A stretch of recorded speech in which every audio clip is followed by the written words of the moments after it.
किसी से नहीं डरते सिवाय अल्लाह के, और जो आखिरत पर भरोसा करते हैं। तो अपनी मस्जिदों को आबाद रखो, चाहे तुम किसी मसलक के हो, मस्जिद तो अल्लाह की है ना। अपने मस्जिदों को आबाद रखो। 600 साल की मस्जिद महरौली की, उसको शहीद कर दिया गया बगैर कोई नोटिस दिए। कोई नहीं बोला। ये पूछना था इनसे आप, जिसको आपने अपना वोट दिया था, किसने महरौली की मस्जिद की बात की? असदुद्दीन ओवैसी ने मजलिस इत्तेहादुल मुस्लिमीन ने बात की। किसने कहा कि जो कोर्ट का फैसला आया वो गलत है? असदुद्दीन ओवैसी ने कहा। जब कर्नाटका में हमारे बच्चियों से हिजाब छीन लिया गया, किसने कहा? मजलिस ने कहा। बताओ, जब सब मजलिस करती है और कहती है तो यहां बोलते नहीं है मिले हुए हैं। अरे भाई, हम कहां मिले हुए हैं? तुम मिले हुए हो।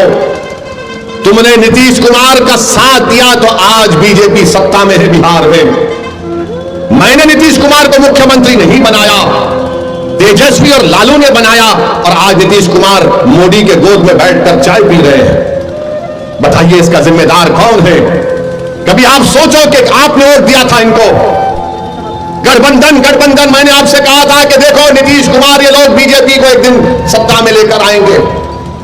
मैं बार बार आपसे कहता रहा, मगर आपके दिलो दिमाग पर गठबंधन का एक जादू छाया हुआ था। नहीं ओवैसी साहब, गठबंधन, मैंने कहा यह गठबंधन नहीं है, यह दोबारा सत्ता दे देगा बिहार में आरएसएस को, बीजेपी को। बताओ अब कौन जिम्मेदार है?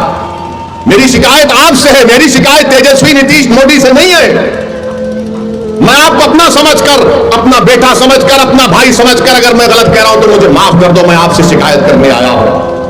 मैं कहां पर शिकायत करूंगा? मैं किसके सामने जाकर अपनी बात को करूंगा? मैं तो तुम्हारे घर पे आऊंगा ना। तुम्हारा घर मेरा घर है, तुम्हारा घर अकेला तुम्हारा घर नहीं है। इसलिए मैं बड़े फख्र से कहता हूं कि सीमांचल का हर घर असदुद्दीन ओवैसी का घर है। सीमांचल के हर नौजवानों के ख्वाब को पूरा करना अख्तरुल ईमान हमारी जिम्मेदारी है। इसीलिए मैं अपनी शिकायत तुम्हारे सामने रख रहा हूं। सोचो मेरी इन बातों को, अगर इसमें सच्चाई है तो हमारा साथ दो। अगर तुम समझते हो झूठ बोल रहा है तो ठीक है। मैं जो कुछ कह रहा हूं मेरा रब जानता है कि मेरी नीयत क्या है। अरे हम इलेक्शन लड़ते हैं तो वोट काटने के लिए लड़ते हैं। आज आपने देखा, मीडिया वाले हमको बता रहे थे, हमारे दोस्त, कि लालू यादव ने कहा कि अभी भी हमारे दरवाजे नीतीशवा के लिए खुले हुए हैं। लालू ने कहा कि नीतीश के लिए हमारे दरवाजे खुले। लालू जी, पूरा घर ही दे दीजिए, नीतीश को बचा क्या है? हमारे घर के, आपका घर कहां रहा लालू जी? आप तो पूरा घर दे दिए। उस घर में अब नीतीश और मोदी बैठकर चाय पी रहे हैं। नीतीश के लिए हमारे दरवाजे खुले हैं, अख्तरुल ईमान के लिए घर के दरवाजे बंद हैं, क्योंकि अख्तरुल ईमान सच्चाई को बयान करता है। आप बताइए, किस तरह आपके वोट का गलत इस्तेमाल किया गया? अगर मजलिस इत्तेहादुल मुस्लिमीन के बिहार के विधानसभा में 5 की जगह अगर 12 विधायक जीत कर जाते तो मोदी हुकूमत नहीं करता बिहार में। अब के बार वो गलती मत करिए, 10 से 12 विधायक हमारे कामयाब करिए।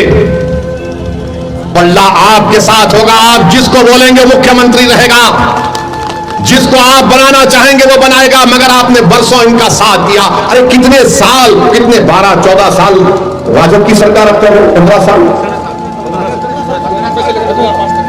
15 साल, और नीतीश कुमार पलटू मास्टर, इनके कितने? 17 साल। 15 और 17 मिला दीजिए 27 साल, 32 साल हो गए। माफ करना, बिहारी मैच में अच्छा होता है। 32 साल हो गए। 32 साल में तो 2-2 नस्ल तैयार हो जाती है, और बिहार में तो बच्चे जल्दी पैदा हो जाते हैं। ये बीजेपी वाले बोलते हैं 32 साल हो गए, उसके बावजूद भी हमारे जो सफों में जो ये लोग कमजोर लोग बैठे हुए हैं, जो अपना ईमान बेचकर बैठे। अरे 32 साल ही तो हुए ना, 100 साल कहां हुए? 32 साल में कितने घर बर्बाद हो गए।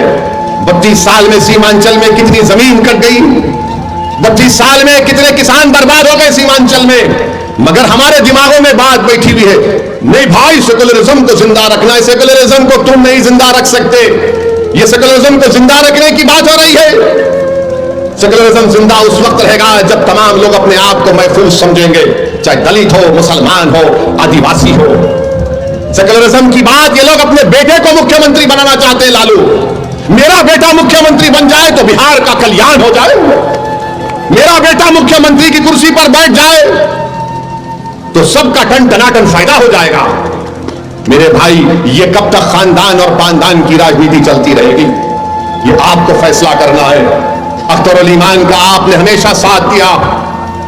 अख्तर उल ईमान ही ने बता दिया आपको कि कैसे चार तो भाग गए, बंदरों की तरह दीवार कूद कर भाग गए। मैं उन चारों को कह रहा हूं कि आओ निकल कर आओ सीमांचल की सरजमीन पर और बोलो वैसी के बारे में तुम में दम है तो बताओ, बताओ आके तुम लोग। और हद तो यह हो गई, यहां के जो विधायक हैं, यहां के जिसको आप और हमने उनके लिए बड़ी मेहनत की, आपने क्या क्या किया अल्लाह ही जानते। वो क्या किए, तेजस्वी से दौलत लिए दुबई में होटल खोले, दुबई में होटल खोले। होटल का नाम क्या लिखा, हैदराबादी बिरयानी। चलो शुक्रिया आजाद, कम से कम तुमने हैदराबाद को याद तो किया अपना जमीर बेचकर। बताइए आप ये कैसे लोग हैं, मगर हमारी तारीख गवाह है। करबला के मैदान में इमाम हुसैन को शहीद करने वाले गैर नहीं थे, मुसलमान थे। करबला के मैदान में इमाम हुसैन के साथ नमाज पढ़ते थे और नमाज के बाद आले रसूल पर तीर बरसाने वाले मुसलमान थे। टीपू सुल्तान को शहीद करने वाले गैर नहीं थे, मुसलमान थे। सिराजुद्दौला को नुकसान पहुंचाने वाले मुसलमान थे। तो हर दौर में यजीद, मीर जाफर और मीर सादिक रहे थे, मगर हमको उनसे सबक हासिल करना है। मेरे भाई, अब की बार हम इन गद्दारों से दोबारा नहीं डसे जाएंगे इंशाअल्लाह ताला। मुझे यकीन है कि आप ये नीतीश कुमार और तेजस्वी यादव ने अपने इख्तिदार के नशे में, गुरूर में और इख्तिदार की दौलत का गलत इस्तेमाल करके उन्हें सीमांचल की आवाज को खत्म करने की कोशिश की। मैं नीतीश कुमार, तेजस्वी यादव को, नरेंद्र मोदी को कहना चाहूंगा कि तुम जमीर फरोशों को खरीद सकते हो, तुम अपने इख्तिदार और दौलत की बुनियाद पर, मगर तुम सीमांचल की आवाज को कभी नहीं दबा पाओगे।